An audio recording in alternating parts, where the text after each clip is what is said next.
Good morning. It is about 8 a.m. It is very muggy already. I'm going out on my own. We've got the NFL later and I wanted to do a cemetery tour and Owen was like not too bothered about it. So I was like, I really don't mind going on my own. So I'm off to Cafe du Monde to try and get a beignet. Whether or not I'll have enough time before my cemetery tour, I don't know, but that is my plan. Then I've got the cemetery tour, then we have the NFL, and then I have a cruise tonight on a jazz boat, hopefully. So that's today's plan. It's quite busy today. I'm just waiting on an Uber because it's a 20-minute walk, and I thought, oh, do you know what, I'm going to treat myself. So that's what the plan is right now. So just for reference, it's a Sunday and I'm here at 8 a.m. and it's still pretty busy. But you don't have to queue like you did yesterday, and I did manage to get a table quite easy. So yeah.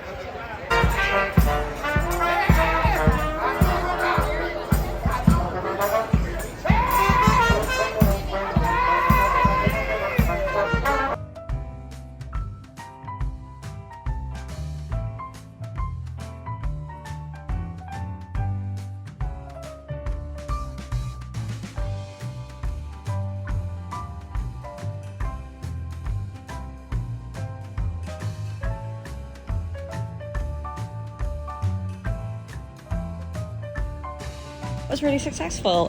It was so cheap, so I've got 2 to take away as well because it came with 3, but the whole thing, including my hot chocolate, my water and the beignets, was only $7.50, which I just found extremely cheap. It does only take cash, so lucky I brought cash with me. But it's about a 20-minute walk now to meet the people that I'm meeting for the cemetery tour, so I'm just on the way there, so I'm early. All right, folks, come on, we're going to start right here in this corner. And then you go to the city or the Catholic Church and you buy yourself a little lot in the subdivision. You build your little house in the subdivision. You get title to that. You own that just like you own your own house. And so this is the subdivision, to keep the same analogy going, where your family rests generations of them after they pass away. First person to die in the family, Mr. Hypoletti Gilly here, he'll come over from the mortuary chapel over there. The priest will say the final vows around the tomb, the casket. The family will say their goodbyes. They close up the casket, put it in the tomb, and everybody goes home to have a little memorial service. This is where it gets different. That body inside of that casket, inside this tomb, must stay in there. Some people say it's the law. Some people just say it's a tradition, but nonetheless, it's the way we do it. Must stay in there for 2 years and 1 day minimum.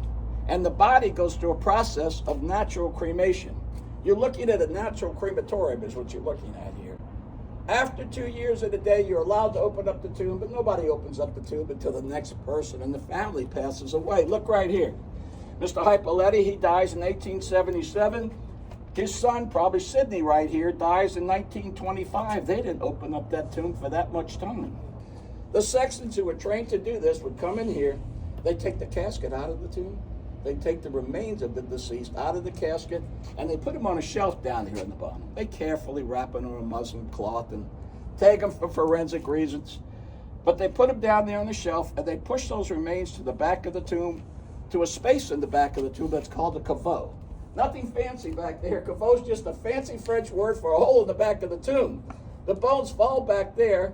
They close up the tomb, but they don't put the casket back in. Anybody want to guess what they do with the casket? They burn the casket. That's the most respectful thing you can do, and you can't reuse it. So some caskets have been in here for 40 years. So anyway, the point is there's no casket in here. So now it's ready for the next burial. It's only the remains of the deceased. Sidney comes over next from the mortuary chapel. They go through the process after 2 years and a day. If you wanted to open up the tomb, you could. They take Sidney's remains out. They put him on a shelf down here, push him to the back. He'd fall back there with his father, Hypoletti, burn the casket, close up the tomb. So, folks, look, they push those remains to the back of the tomb with a 10-foot pole. Because, look, the tombs are 10 feet deep. Sextons can't reach all the way back there. Anybody ever heard that saying, I wouldn't touch it with a 10-foot pole? Well, guess where it came from? Third type of tomb in the cemetery, this is called the society tomb. And look, the tombs are just expensive. They are. They can cost between $10,000 and $60,000. Families go in sometimes. Nicholas paid $100,000 for his tomb and his site, so not everybody can afford it. So if you couldn't afford it, you'd buy into one of these societies here, and basically what it is burial insurance. This is the Italian society tomb. This is the Portuguese society tomb. When they take back cemetery space or somebody sells a tomb in this cemetery, they store the remains in here. the Spanish Society tomb over there, the French Society tomb in the back, and there's a military society tomb. We're going to see them all. So you get the idea. If you can't afford it, you buy it. It's like a benevolent society. It's done the same exact way. They put you in there for the 2 year and a day period. After that, they'll take the casket out, burn the casket. The remains go to the center here. The caveau is in the center. There's no names on the front of it because it's a common tomb. But they're the bones and remains of over 1,500 Italians in this tomb. And that's not the one with the most. The most of the French Society tomb has almost 2,200. The remains of 2,200 people here. Hey folks, any attorneys? That's why I asked if there's any attorneys in the crowd here. Attorneys go crazy when they see this tomb. Yep. But anybody know who this guy is? His name is Plessy versus Ferguson. There you go, Plessy versus Ferguson. Look, before Rosa Parks, before Martin Luther King, before anybody challenged the 14th Amendment, the Equal Rights Amendment to the Constitution, this guy, Homer Plessy, he got on a train here in New Orleans in 1891. Black man, sat in the white section of the train. It was against the law. He was arrested for it. But he wanted to be arrested. They wanted to challenge the law. Pretty brave in 1891, you know, right after Reconstruction and Civil War and everything. But he was arrested. He wanted to be arrested. The case went to court. It went to the Louisiana Supreme Court. Very famous case in American law, Plessy versus Ferguson. Ferguson wins the case in the Louisiana Supreme. You think things are close today in the United States? They've always been this way. He wins the case by one vote. He goes to the U.S. Supreme Court. They upheld the decision.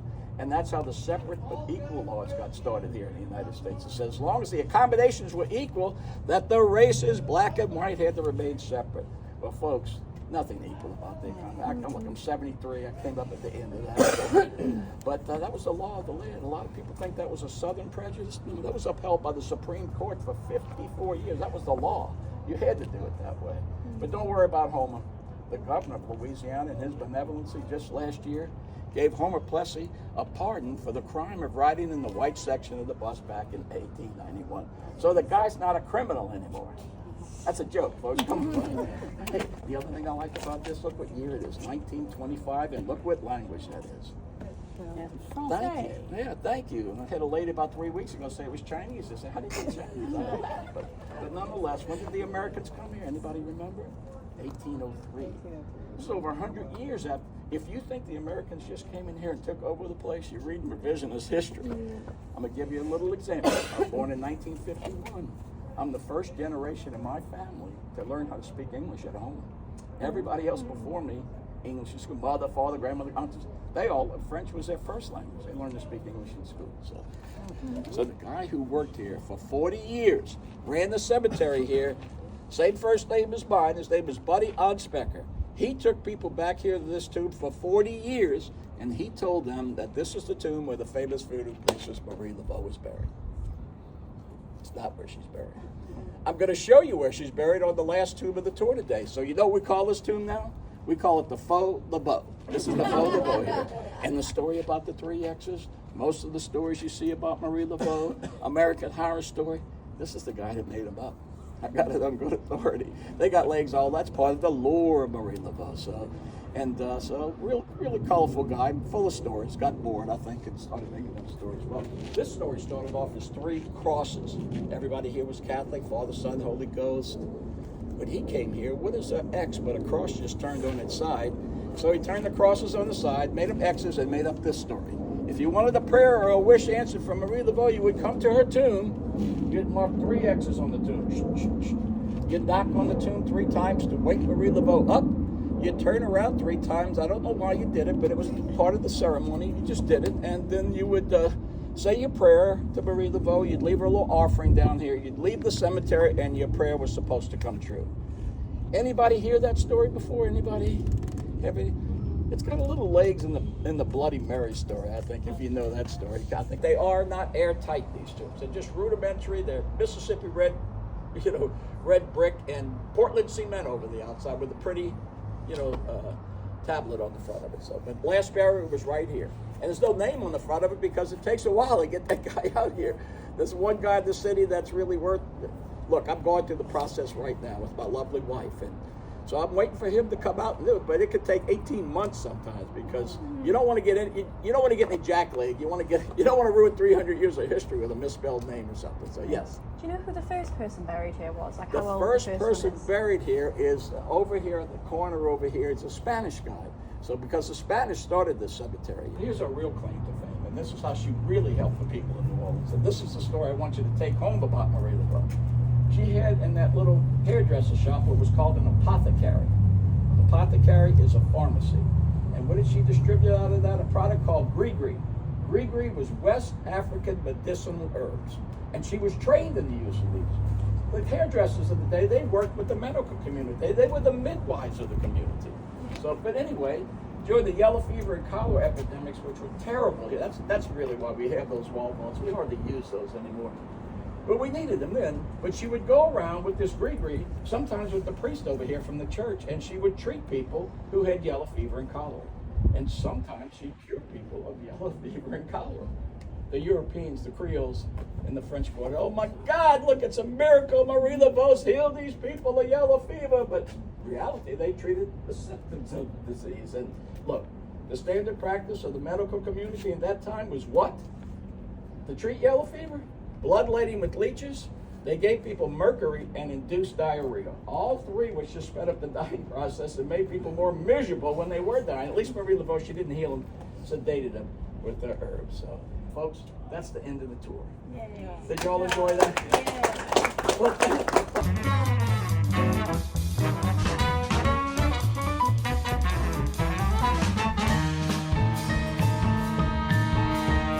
Just trying to heat up the beignets for Owen to try. It says 20 to 30 seconds, so.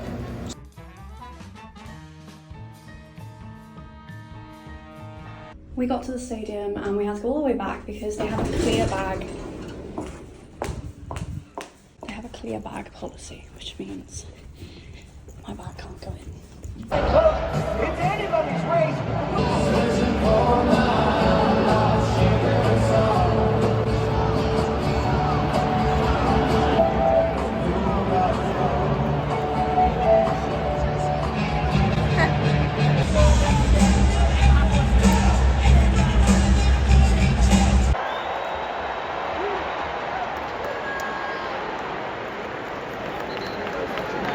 Also, it's an awesome honor. It's a great honor to be among the elites in the Ring of Honor.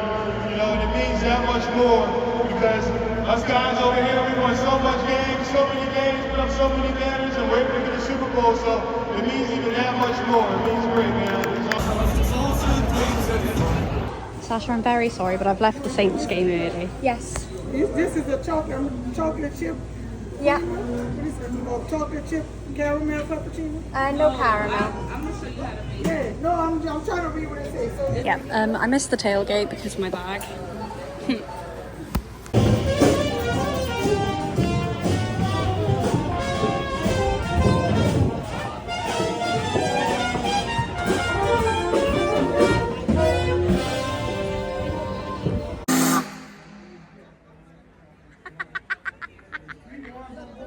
That was so loud.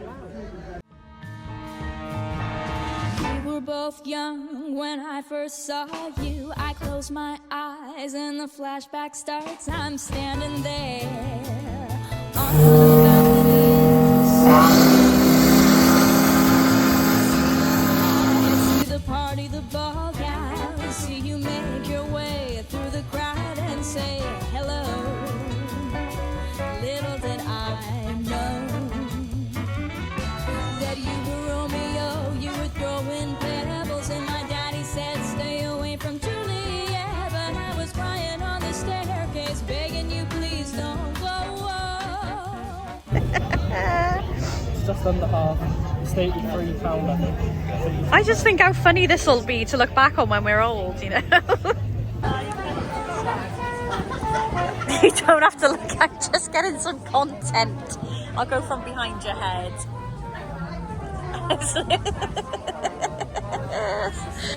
Romeo, take me somewhere we can be alone. I'll be waiting. All that's left to do is run. You be the prince and I'll be the princess. It's a love story, baby. Just say yes.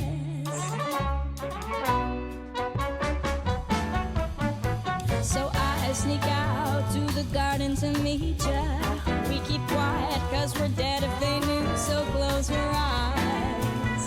Escape this town for a little while. Oh, oh, oh, oh, yes, Mr. Romeo, I was a scarlet letter, and my daddy said, stay away from Juliet.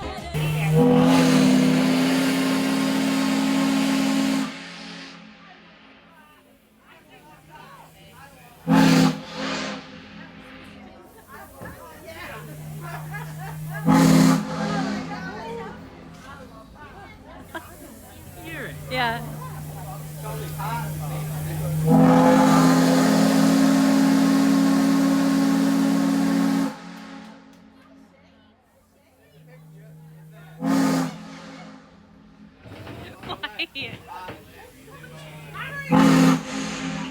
Wow. We didn't eat on that cruise, but I just want to show you the picture in a bit more detail. So this was $43. We've got it in the frame, a closer up picture, which is lovely. And then we have this one, which can go in this little frame, I'm assuming. So that's adorable. And then I've also got digital access to them on here, which is great. So I can post them all over Instagram. Not. And then I also got me and Owen one of these each, though he's not really sold. $9. Isn't it cute? Yes. I think it looks so nice.